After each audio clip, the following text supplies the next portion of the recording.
Zero. I know Every what's time, wrong. huh? I know what's wrong. What is wrong? My prediction on which movie of this double feature I was going to like more. I was wrong. I I am was wrong. I am so interested. All right, Yeah. welcome back, everybody. Yeah. Double, all right. Hear me out. If things go as smoothly as they have been for our past two recordings, Smooth. smooth, Yeah. I might consider paying like the $15 a month for this fucking thing. Is it that much? Jesus. I think so, but like, Is this a free I trial? this is like a free version. I think we only get like an hour um Our episodes. limit per episode. Okay. Which honestly we don't need more than that. I think if we do go over, then that means our episode's like a little bit bloated. Yeah. So Yeah. honestly, I might keep the free, but I really do like this. Like It's good. It's it's really good. good. Yeah. Comfy at home. I'm curious to see what this new microphone that I'm using sounds like. Yeah. Because in the last one, my microphone was very low compared to yours, but I Yeah. was also using this one instead of an actual mic. They got that So good volume. hell yeah. Anyway, we are back because we oh, I think I lost Thano. Thano's recording will be continue on a new track. So it can. Are you there? Yeah, I'm here. Can you hear me? Yeah, I Yeah. think you Okay. just cut out. Yeah, You're but good. then the green screen also went away. How dare they see the actual background? Anyway, continue. Hospital. But anyway, we are doing our first double feature in a hot minute. Yeah, I don't even remember what the last one was.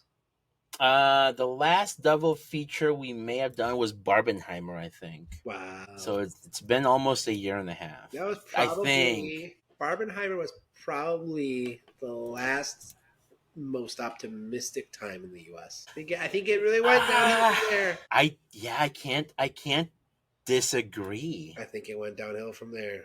I think so too.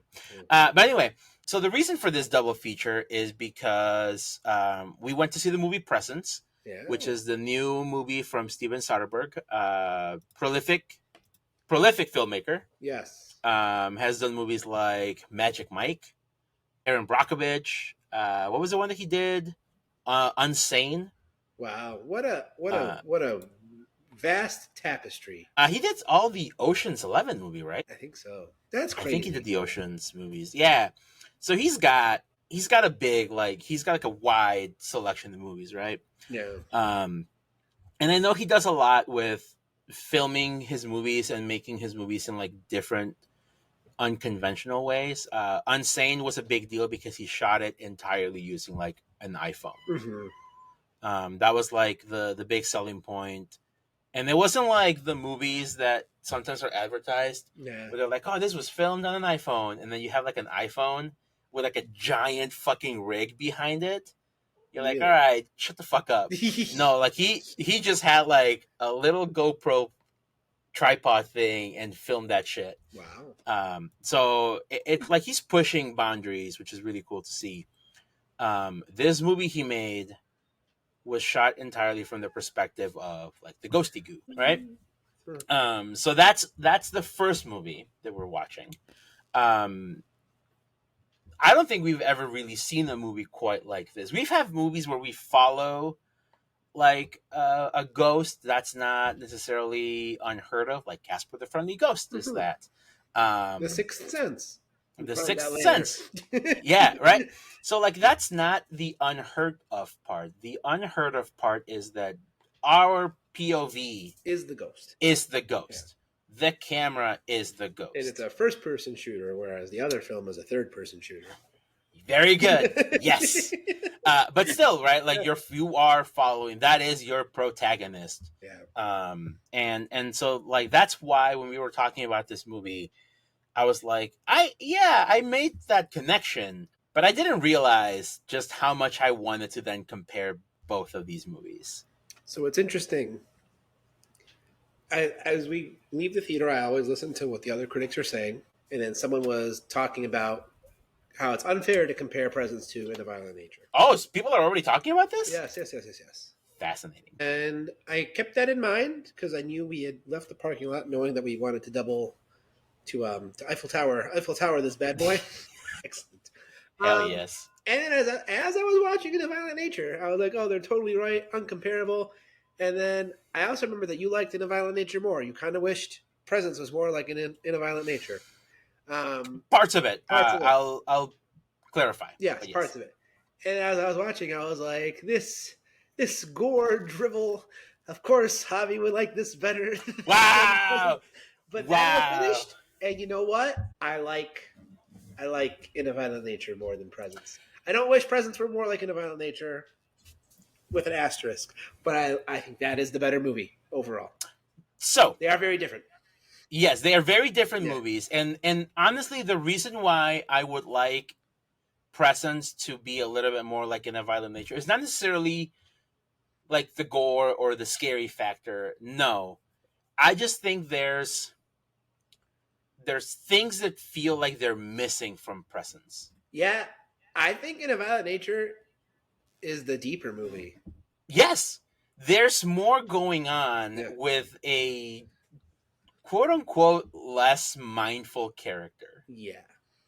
which is kind of crazy to kind of say. Quote unquote less Um, mindful characters in general. yes, There's kind and of a and that's yeah. that's the other part. All right, so let's kind of Yeah, let's let's add some structure to let's this. let's This figure this out. All right, to this Eiffel Tower. so so I think what we'll do is we'll go through the basic plot and then we'll talk about comparisons. Right? Very good. Very good. Yeah. All right. So in Presence, we have a family. They move into a house. Yeah. Oops, it's haunted. But by what? We don't know. Is this a good ghost? Is this a bad ghost? And the entire time, I was a little thrown off because when I thought this was going to be the ghost, I thought the ghost was going to be like, "Ooh, I'm going to look over the." Here's I don't know if you can see this here. This is my monitor, Yeah. but like I feel like the ghost is going to be like looking, and then be like, "Oh wait, no, just kidding." Ooh, I'm looking. No, this ghost is like in your fucking face for a lot of these characters, which I thought was a little off-putting. Because I it's kind of funny, but like I don't know what I expected. It was just not that. well, it gives you shots you can't really get with any other premise, right? Yeah. Both these movies let you do some camera work that you would never get without this point of view. Mm-hmm. Oh, absolutely. I remembered this movie was coming out, and I had forgotten about it, and then we're gonna go see it. And like people asked me beforehand, I was like, "What's this movie about?" I'm like, "I don't fucking remember." Which goes back to what we said about whatever it was about if you wanted to have this whole podcast. It just sounds like the most sus thing. You're like, "What are you doing tonight?" Going out with Javier. What are you gonna go see? That was when we went to see the secret movie, right? Yes, yes. What are you watching tonight? I don't know. Where are you going with Javier? Where to a movie? Are you sure? Yeah, exactly. Yeah, So I'm watching this. I knew it was a spooky, quote unquote. but then as we're watching, I'm like, you see like this character in this empty house, or you get the point of view of this empty house, and Mm-hmm. our point of view character is walking and not turning on the lights. I'm like, this motherfucker needs to turn on these lights. And then I see the house is empty, and then I'm like, oh, is this the ghost movie? And you're like, yes. And then Yeah. You asked for like clarification. and then it walks downstairs. I'm like, this motherfucking ghost can't even face through the damn wall. And then eventually it does. He has to go upstairs. He's stomping up and down the stairs. Broke ass ghost. Broke ass ghost. Yeah. But yes, that was my experience with the beginning of the viewing of this movie. Yeah, we have a weird family in this movie. It's a mixed race couple, Asian wife, white husband. They have two kids. One which is a very depressed young lady. Yeah. I believe they say she's like a sophomore in high school. And right. Then you have the older son who is like about to graduate senior, Plucked who the straight out mom of wants to have sex Euphoria, with. basically. Yeah. Was he? Yeah, He's not the actor in Euphoria, is he? No. I don't think so. No. If he is, He- then he might be playing the same character. He feels But like he this Euphoria. this feels like the most Pornhub Brazzers relationship with a mom and son that I have ever seen. And on not enough a movie. people, not enough people have pointed this out. There's a couple of scenes in this movie where I'm just like, this is not okay. No, no, no, If no. I ever saw someone talking about their kid like this, my first question would be like, "Excuse me, are you adopted, Yeah. or did you adopt this kid?" Great And that not you saying did. that would It's make still a it. I'm not problem. saying that would make it Still a okay, problem. but it So, would be a smidgen less weird than it is. as we learned And my from our second review, question would be like, as "Are we you learned from watching our too much porn?" as we learned from our review of Mass, not all tragedy need be equal. Yeah, grief, yeah. grief happens in many Um, ways.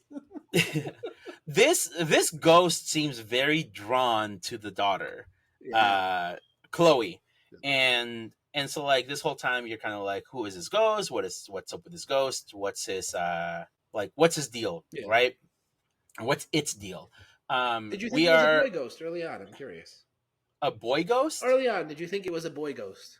No, because I think the movie immediately kind of Tosses you herrings puts that it could be a puts girl this like ghost. idea that it's a girl ghost. Yeah, There's mentions that a couple of friends died via possible OD, yep, right? Um, so she was very good friends with one of them who died, yeah, and then she knew of the other girl. yeah, And so my initial thought was, this is not the friend who died, because she would be like, "Oh, this is her house, duh." yeah, I thought maybe if she didn't really know the other friend, the other girl, maybe this could be the house they moved into. I don't yeah. know, right? Um, and this the whole crux of this movie is like you're trying to figure out the mystery. What's this ghost deal? Is he like, is it an asshole? Is it not an asshole? Yeah, And for the most part, this seems to be a very friendly ghost. It's very protective of Chloe. yeah.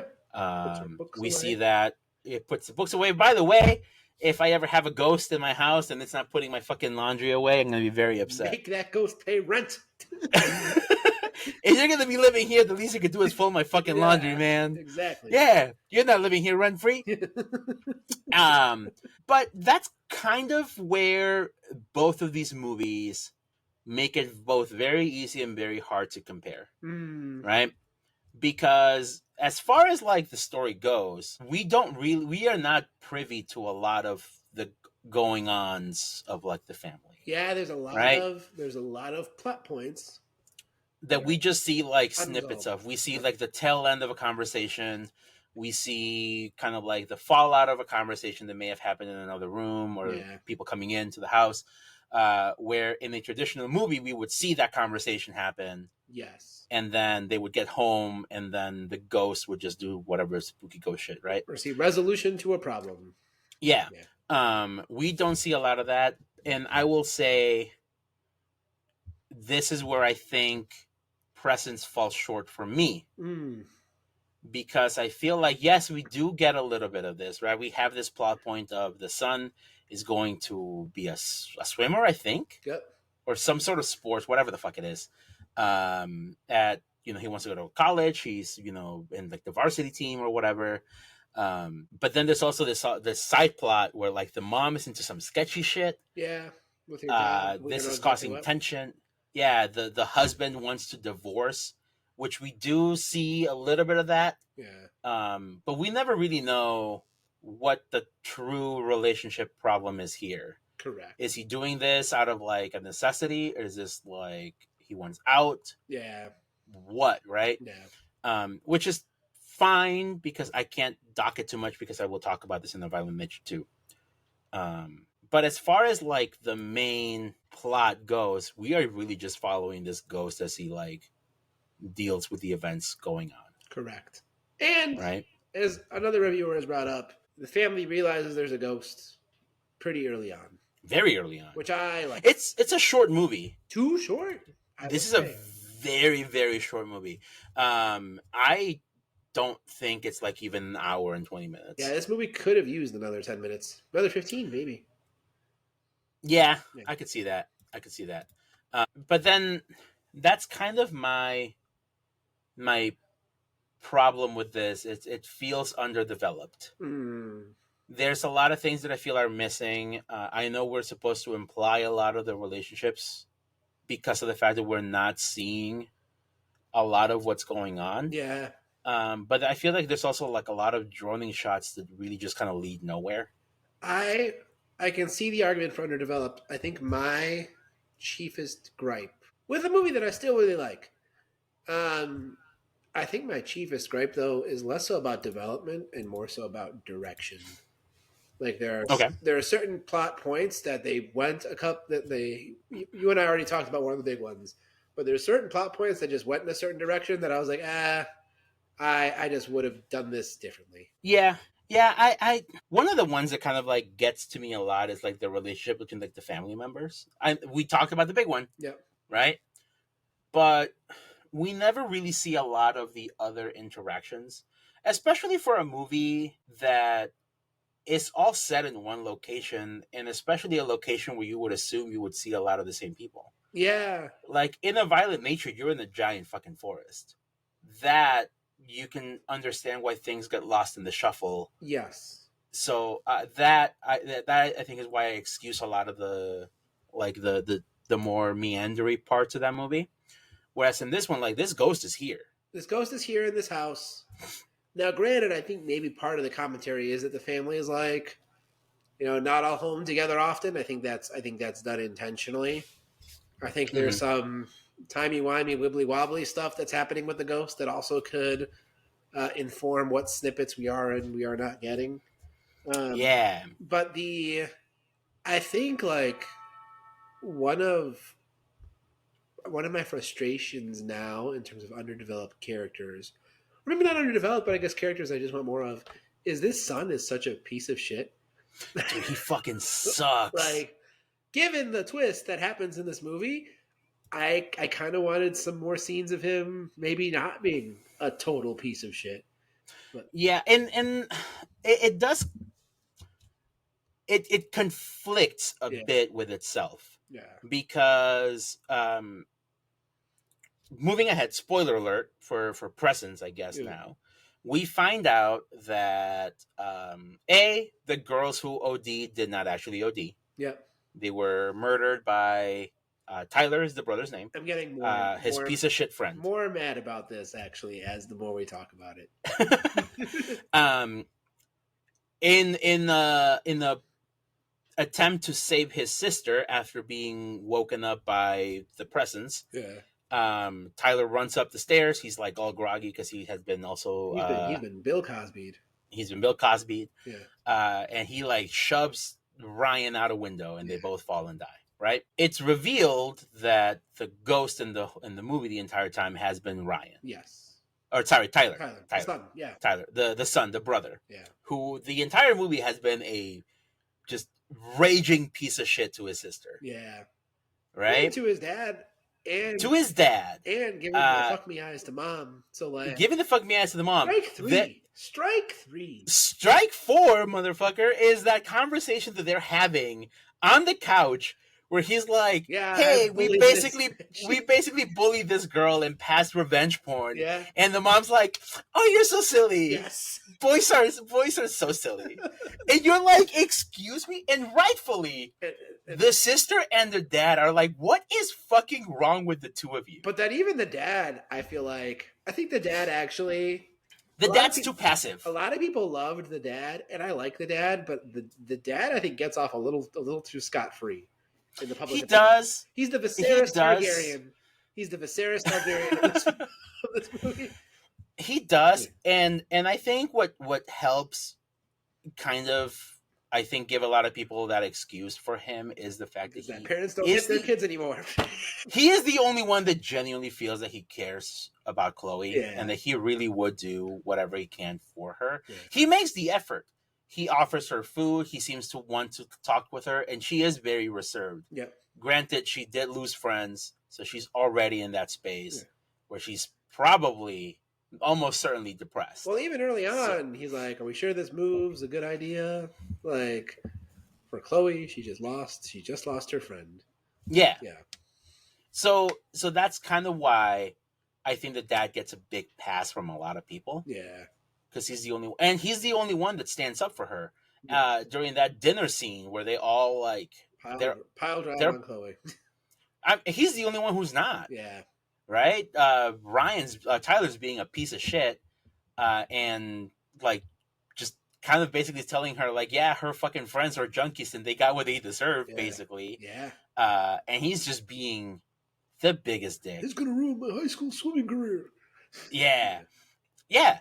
yeah. And this is when the ghost gets angry and basically fucks off upstairs and trashes his room. Yeah. And this is kind of like on reflection, you realize like he's not necessarily just mad that someone's being mean to Chloe. He's mad at Like himself. he's mad at himself for being such a dick. Which makes this, in retrospect, a very cool scene. It is, Yeah. yes. But then the only other thing that kind of bothers me about this scene is the fact that later on, when we meet our psychic but not psychic, who might be a charlatan, might not be, because that they do leave that very up in the air, which Mm. I think is very weird. Like I, fucking commit. I took it as she's a psychic. Yeah, but she comes back and she's like, "Oh, she says I actually felt something this time." I think she says. Oh, I didn't catch that. So, yeah, something like that. Where I Mm. was like, "Wait, hold on. Is she normally taking people for a fucking spin?" I mean, I would. So anyway, I would. um, she says like ghosts usually don't even know who they are. They don't even know why they're here. Yeah. They don't even know like when they are. So then I'm like, so then would he recognize himself, or is this just a feeling of just pure anger at someone being I mean? think he's just driven by emotion at that point. So that's why I'm like, I kind of wish he hadn't said It's that. like Drogon melting the symbolism. Yeah, but I kind of wish he, honestly, I think if they had removed that little sentence from that scene, I think I would have felt a little bit better Mm. about this scene reflecting his anger at himself. Uh, Because then that also puts into perspective him putting the books away for Chloe. You know, mm. making like making amends for what he's done to her. Also, like knocking down the roofie drink the first time that Ryan tries to roofie her. Yeah. So like that, I feel like would hit a little better. Yeah. But I just don't think it does enough with that twist for it to like fully kind of click that this ghost kind of knows who he is Yeah, and what perhaps. he's there for, which is to save Chloe, Let's see right? It's Martin. almost like a time loop, right? Yeah. He's essentially stuck in a loop. And this is where you might agree, you might disagree, I don't know. Given where we are in the mediascape of multiverses and time loops, granted, I think if you take this out of the movie, then the movie can't happen. But once time was brought in, I was like, What? I'm just burnt out on it. So I think because we see the movie happen in chronological order, Mm-hmm. I think more what that's meant to be taken as like the ghost lives outside of the time from when it actually died. Correct. Right? The ghost died at the end of this movie, but he gets sent back to the beginning of the movie to save his sister, quote Yeah. unquote, right? So, in the context of like our perspective, time and space, it's happening in the past, but for the ghosts, it's present, I right? get it. I'm just at this point I'm just kind of been there, done You're that. you're, you're tapped out. And maybe if the movie had hit harder in other aspects, then I wouldn't be feeling this way. Mm-hmm. But I was like, all right, time. Time. Yeah. What's that? I can't remember where that's from, but anyway, um, that's basically it, right? So he saves the sister. He's dead. We get a reveal of the ghost standing behind the mom. The mom's like, "No, my baby," Yeah. and then the Chekhov's mirror. ghost, yeah, the ghost moves on, right? The ghost descends or ascends into the heavens, and we assume that's the end, right? Yeah. He finally gets to go into his afterlife. Bang, bang, doom, bang, bang, boom. You're done. That's presence. Anything Like, that you would like to add before we switch to violent nature? we don't like the revelation that Ryan killed the other girls. I think it's Yes. unnecessary. I think you can already. He's enough of a piece of shit. I think it just makes the movie more convoluted. Like that's because then when you stop to think about it, you're like, how do all these people know each other, but they're moving and they're changing schools, but not changing schools? I think you could cut that all out. You could just make him a piece of shit in this specific instance, and you're like, fuck him, right out the I window. think the reason for that is because they need that red herring of is this the friend ghost or is this someone I else? think you could still. I think you could still have that red herring. I think you. I think if you want him to be a piece of shit in this particular case, then you just have to kind of almost cut out the dead friends Hmm. angle, which I think is the problem. Hmm. Because then, like, well, why would the friends die? Did they just OD? Like, I think that reveal kind of gets the wind taken out of it a little Hey bit. man, these are these overprivileged, high performing high schoolers. They're ODing all the time. Hmm. Yeah. Yeah. But yeah, I do agree. I'm not angry that this is a plot point. I No, do think it's I just would have done it it's differently. a hat on the hat on the hat, basically. Yeah. Which I think is yeah, that's where the unnecessary aspect comes from. Yeah. Give me 1 second, friendo. Yes. I'm gonna pause. Anyway, so we finished talking about Preston. Yep. So let's pivot to In a Violent Nature, which follows your Jason Voorhees style slasher. And a violent nature, or what I will call better Terrifier. These are movies that are going for very different goals. I feel. Fair. Here's all I see. Gruesome kills in both. This one much less boring than the other, even though 20% of it is you following behind an RPG character walking. Yeah, listen, I'm not. What you are welcome to your opinion for I sure had a on that. lovely time in an Very good. theater. So yeah, so we're basically follow this in this movie. We are following the slasher over the shoulder, Resident Evil 4 style, Yeah. right? Guys walking, cameras like right here. Yep. Um, Very little we don't. non-diegetic sound. There is zero Non-diegetic. non-diegetic sound, which is purposeful. Yes.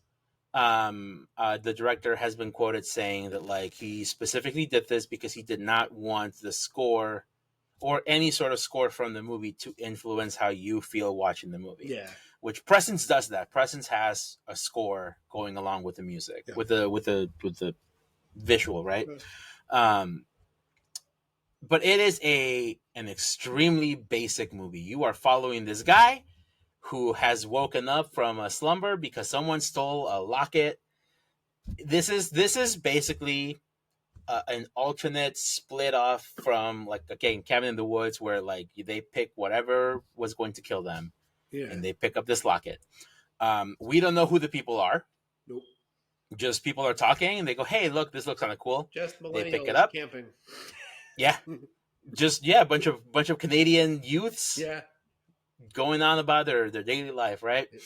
Um, and immediately, like that's just it. We just followed Johnny as he meanders around. Like he has a very single minded goal: get this locket back. Yeah. Not even kill. Yeah, He get wants this. his like he wants locket. Locket. Yeah. That's it, right? And one of the things that I find very fascinating about this movie, and I don't know if you picked it up. I picked it up on my second rewatch, and I know other podcasts have talked about this. Everything Johnny does, as mindless as it is entirely driven by he gets distracted by something. Because he's walking Yeah. and then he hears shouting. Yeah. And he stops and he goes, I'm gonna go over here. And he goes and who's there? The park ranger talking to the old guy. Yeah. Right? He gets once he's in the place, he goes and he sees the locket and he goes to get it. What happens? Someone shoots at the wall, and now he's after this guy who's got the gun. Yeah. And then he goes, "Oh, gotta go back to this thing." And like every single interaction that he has, every single path that he takes is caused by hearing something in the background. Yeah.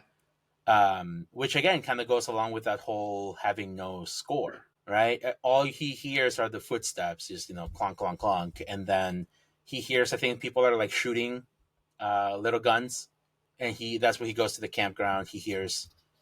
The only thing that I thought was kind of interesting was he doesn't immediately attack this group of people. Mm. But I guess it makes sense. He probably doesn't want to take on like a group of 8 or 9 kids. Well, it's those like slight inconsistencies that I think make him scarier, and I think that's where That's where so presence is too sad to be scary. I think I think this movie is more scary in the sense that you're just kind of like following this inhuman like stream of consciousness. And Hmm. like it will take you it will take you wherever it takes you for as long as it'll take you. This I'm someone who loves to walk, and this movie gave me blisters. But yes, you're just along for the stroll. Yeah, you're just kind of there, Yeah. like tagging along, whether you like it or not. Yeah. And some scenes are long. Hmm. I think the nice thing about this scene is like we get just enough backstory to know what Johnny's deal is. Yeah. It's told as a campfire story where like this guy owned a big chunk of land. He owned like one of the only stores. He was like hiking up the price. People got mad. They killed him. Yep. Oh no, they beat him up. Then they killed his son on accident. And then in the conflict, they end up killing the guy. Johnny's like spirit comes back from the dead and just rains hell on them, Yeah. basically. Um, and so like the funny thing about this movie to me is like if you think about it, it's a movie on a movie on a movie. Yeah. So like you have your original movie, which is like Johnny's OG like origin story, like him dying and then coming back during like the logging years. Right. And then you have the movie that would happen like when When the park ranger was the park younger, ranger, 10 right? years Because he has ago. his own, Yeah. yeah, he has his own movie, and now we're watching this like threequel of a movie, Yeah. which I think is kind of cool. Well, And there like if it's cool if there are entire characters that are just kind of like either footnotes or just like we get pieces of, like the park ranger. yeah, Like the dude had a whole arc somewhere. yeah, and and that's what I think this movie does better than Presence, Yeah. where you're like these characters feel like they have a life outside of what's happening in the movie. Like I said this to you when we were walking out. There's an entire movie happening around Johnny that I don't feel is happening in Presence with Tyler's ghost. No. So yeah, because like there's like they have a whole conversation at one point. Like this is a little skipping ahead, but they're arguing about like our friends are missing. Yeah. We don't know where they are. By the way, don't forget we saw this creepy fucking In guy a photo. in a photo. Yeah. We never see this. We saw the picture get taken, Yes. but we never saw the We saw them characters react. realize this, right? So there's an entire Friday the 13th movie happening in the background that we are not privy to, like the private conversations. We are only seeing like the kills. The apex to me of this is really later on when our last two remaining of the crew are there, and like they escape from the park ranger getting got, and then you don't see them obviously, but then you find out that like one says to the other is like, all right, like remember, I'll distract him, you do whatever. So like these people, were too scared to chain him down earlier.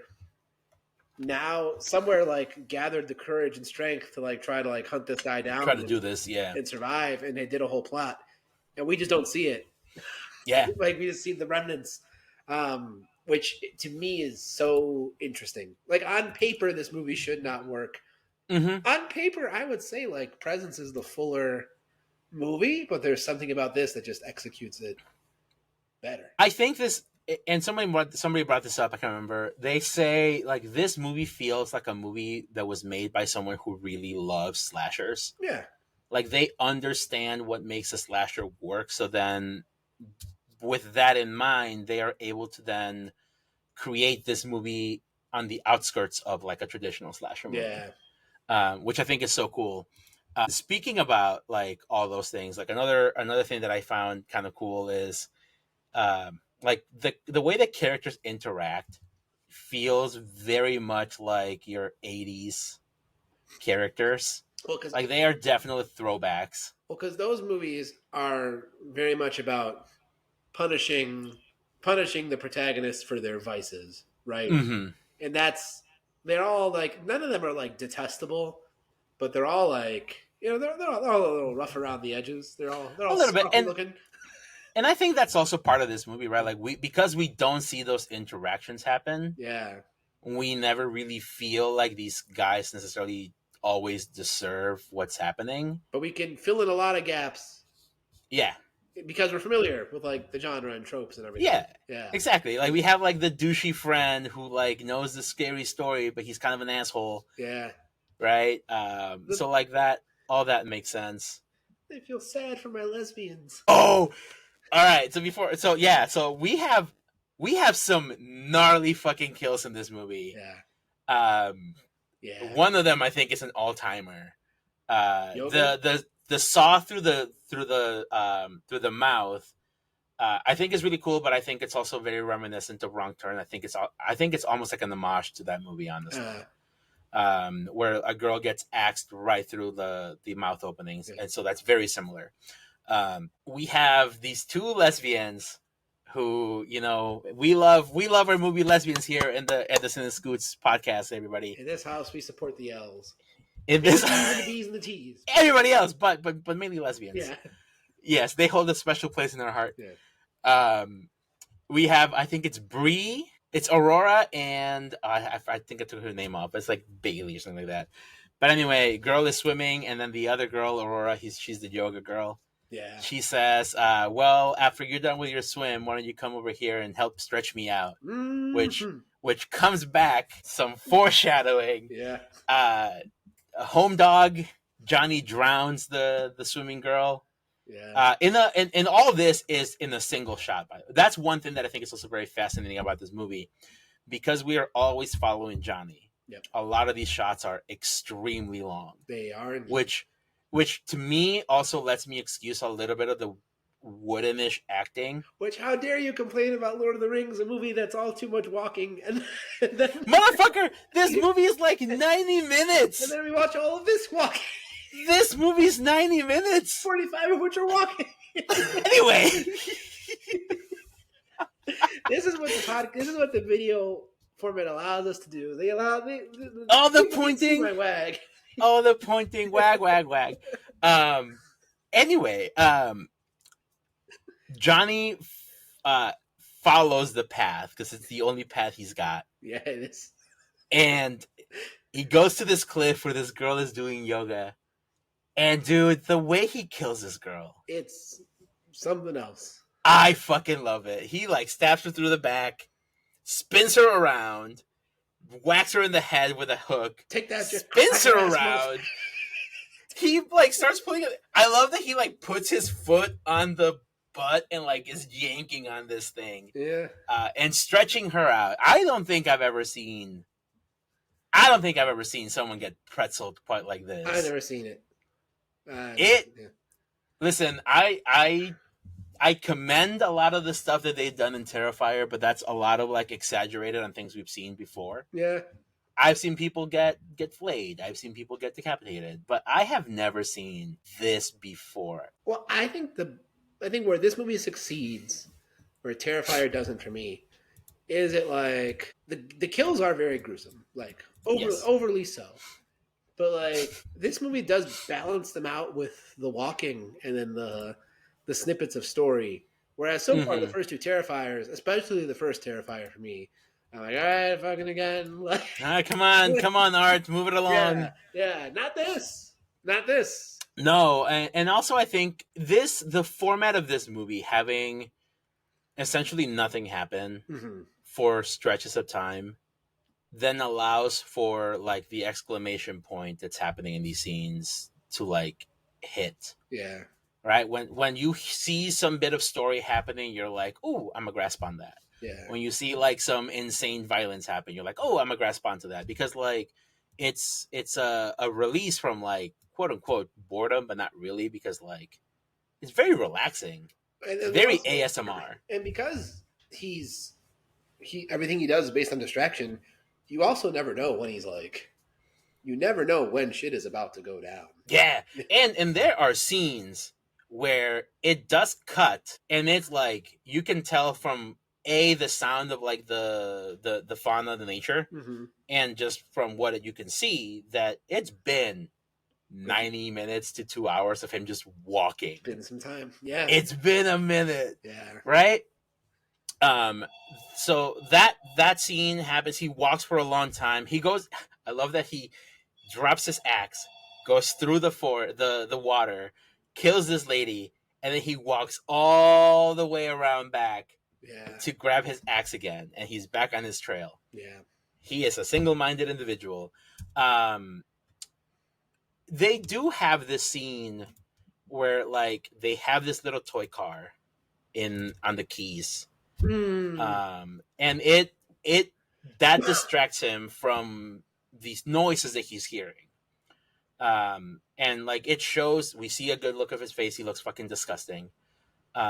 We also kind of get this feeling that he's not like a grown ass adult. Did you find him somewhat endearing? Yes, and it's also that, I mean, it's the fact he is a vengeful spirit, right? Yeah.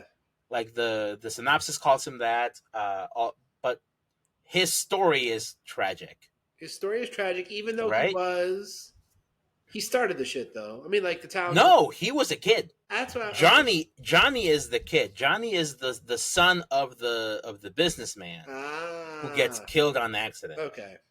And through Friday the 13th magic, which also is what happens in that movie. Yeah. Where Jason gets killed as a kid, but then when he comes back as this like big ass zombie, he's a grown ass adult. I see. Yeah, that's why this is Johnny, which is why the little car is like distracting him, and we're like, oh fuck, he's kind of like a child still, yeah. Just driven by pure evil vengeance, right? Yeah. But then like it's as soon as someone mentions like your asshole dad or something like that in the background, that it snaps him up, and that's what sets him after these guys. Yeah, and we get some shit happening here. There's a scene here that I don't know how it looks so clean. It's like an overhead shot of him trailing a guy who's like on the ground. Is this? And where, he just picks up a rock. Yes. And he just drops it, and it's such a clean. It's after he tomahawk. It's after he. Yeah, he tomahawks a guy in the head.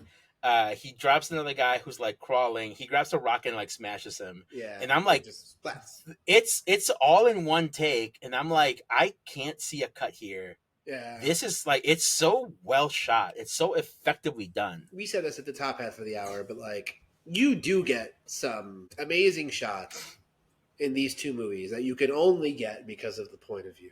Yeah, it's such a refreshing. Yeah, and that's why I like this movie a lot. Oh, the more I thought about this one, the more I find things that I'm like, I don't think I've seen this before, and that's really cool. Yeah. We go to the ranger station where we find out about, like, you know, we need the Glock, and that's the only thing that can keep him at rest, and blah blah blah. And boy oh boy, does this plan go to shit. Yeah. Immediately. The ranger gets got. The ranger gets got kind of right away. The ranger gets through paralysis. It's such a fucking awful way to go. Do you think because he's conscious, dude? He's conscious for a long time. He is conscious, and Johnny. This is where we get a little bit of like subtle, unsaid storytelling, where we're just like, dude, Johnny's so fucking petty. Yeah. Because, like, everybody else, like, yes, he does kill them relatively quickly, though. Like, yeah, maybe the yoga girl.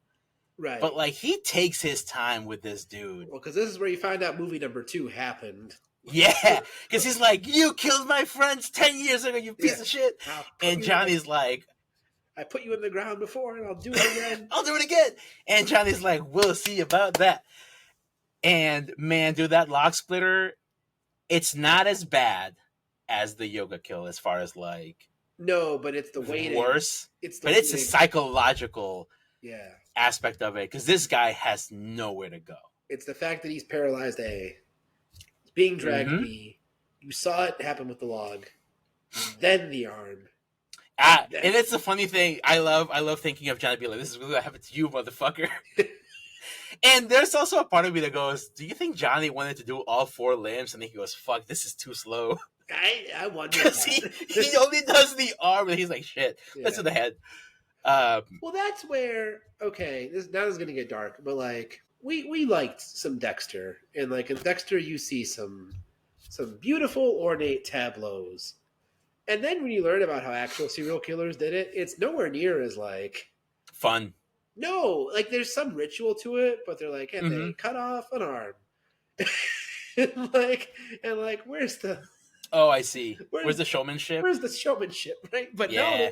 there's no there isn't showmanship. He's just like, yep. Yep. This is it. So we get to the end here where they're concocting this plan. We can kind of hear it, and I love. Do you know who Ryan Hollinger is? No. He's a YouTuber.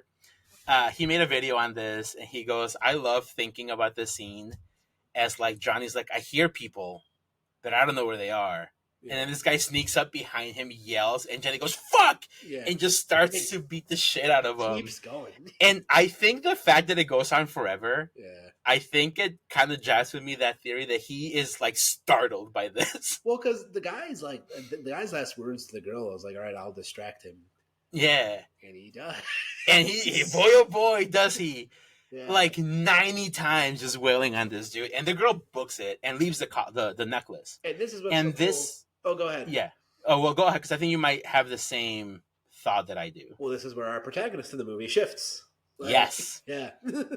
And this is the only time watching this movie where I felt kind of scared. Mm-hmm. Because The the whole noises? time, Yeah. you're like, you're Johnny. You are the threat. Yeah. No matter what happens, you can't be surprised because you are seeing what Johnny is seeing. Yeah. And this is the first time where you don't know where Johnny is. But then at the same time, it's illogical for us to feel this dread because you know that Johnny wants two things. His necklace. He wants his necklace, and we know two things. We know Johnny wants his necklace, and we know that he is not supernatural. Oh, he is supernatural, but he's not like teleporting. Yeah. Right? He has to walk to wherever he goes. Yeah. So that's where the extent of his supernaturalness kind of ends. Now he can keep walking. He can keep on walking for clearly a very long time. Yeah. But whenever we are following our main final girl, I think it's Chris, I think is her name. Yeah. There is zero reason why we would think he would be following her after she's been on this truck ride with this woman yapping for 25 minutes. So much yapping. I was like, so much yapping. Just please. And it's not like Johnny's not sprinting. No. He's a long distance. He's a marathon walker, but he is not a sprinter. So he is not catching up to you, sweetie. I had a complex spiral of thoughts where, especially once they stopped the car, I was like, please don't let Johnny pop out because that will ruin the movie for me. But then please don't let Johnny pop out because I was feeling the dread that she was. Yeah, you're like, I don't want him to pop because I don't want to have that jump scare. Yeah. But then, like, your logic goes, why would he pop out? Exactly. Like, we've been following him this whole time. But the way it's structured, like, because when Johnny kills the guy, that is the last. That's the last we see of him. Yeah. We don't even see him get his locket. We don't even see him go back to his tower and whatever. No. So we don't know where Johnny is going now. Yeah. And I think that's why this movie really works for me because I think it takes the premise that they promise and, for lack of a better term, truly deliver in that promise. It elevates it. Yes. Because I think the conversation with Miss Yappy Pants, in her story about her brother and the bear and getting mauled by it, like you're like, man, like that's just kind of what like this is a rabid animal. Yeah, and I mean it's a good story wise. It's a good parallel. Yeah. It matches with the original title of this movie, which is called Sleeping Animal. It tracks. And also, I think it's hilarious because this movie comes in with a goal. Show you the things in the horror movie slasher that you've never seen. Yeah. You never see what happens after Sally gets picked up at the end of the movie. No. How does the driver keep her from, like, spiraling? Well, you got to yap her ear off, make sure she stays awake. Right? So, like, I appreciate that as like as much as like it feels like a detour of what we've been watching. This is something that we don't typically see in a horror movie. Yeah. This is where the movie would have cut out. She gets picked up in the car. She says, "Oh, sweetie, are you okay?" She goes, "Yeah, I need to leave." Movie ends. Roll credits. Yeah. Yeah. Right. So I truly appreciate that, and I think again that's why I think this movie succeeds to a higher degree than Presence does for me. I like Presence a I do like lot, Presence. I do like Presence. but I think with the premise that was promised and with the limitations that you're setting yourself up with from the beginning, I think In a Violent Nature elevates the premise it's given more than Presence does. I'm going to use an imperfect analogy, and I haven't finished Hogwarts Legacy, but like, I don't think I'm the only one who has this opinion. Where it's only good because it is a Harry Potter game, Uh-huh. and it allows you to explore Hogwarts, and it does that so well Yes. that you're like, it is a good game. I think Presence functions in the same way, where it is largely good because it allows you to see the perspective of the ghost. It executes that well, so you do get to see things that like you Yes. rarely get to see.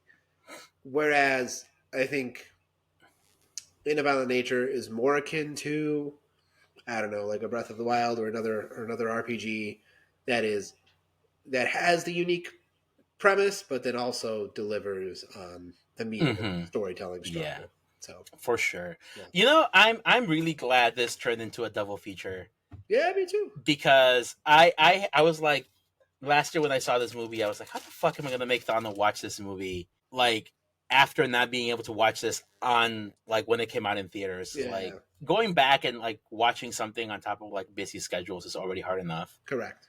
But I feel like the uniqueness of the premise for Presence just kind of allowed for this to happen, and I'm so happy. Me too. Uh, Me too.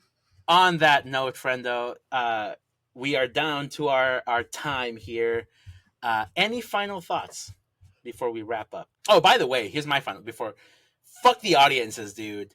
50% for Presence and 36% in a Violent Nature. Really, Fucking rubes. Rubes indeed. No, I would say give. I think it's easier for me to recommend It The feels Violent it Nature. feels more traditional. Yeah, but I mean, I think you're. It's like okay, here I'll beat a drum we've beat before. If you're Mm-hmm. one of these people who like, say Hollywood's not original anymore, then These are original movies. these are original movies with original execution, right? Mm-hmm. So go see something cool. Yes, Go see some. and Yeah. and like, yeah, I'm not saying they're like fully original. Like we've seen slashers. This movie is very traditional slasher Yeah. story wise, but like the way it's made, it's absolutely original. Yeah. So go see this movie. There's so much stuff. I would be interested if you look more into this movie to see what you think about like the behind the scenes disaster that In a Violent Nature was. I want to. Oh, interesting. It's hilarious. I would love to track the hero's journey with Johnny in this movie. I'll send you the kill count for this movie because they go into a lot of that background. Hmm. And it's really funny. Isn't it amazing to learn? Yeah. All right, friendo.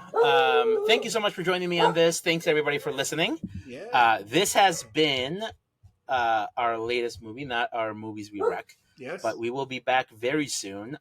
This one's coming out Friday. Movies we wreck will come out next Wednesday, even though we filmed it out of order. So until then, he has been Thano, He has been Javier. and this has been the Cine-Scoots Movie Show. Bye. Bye, everybody.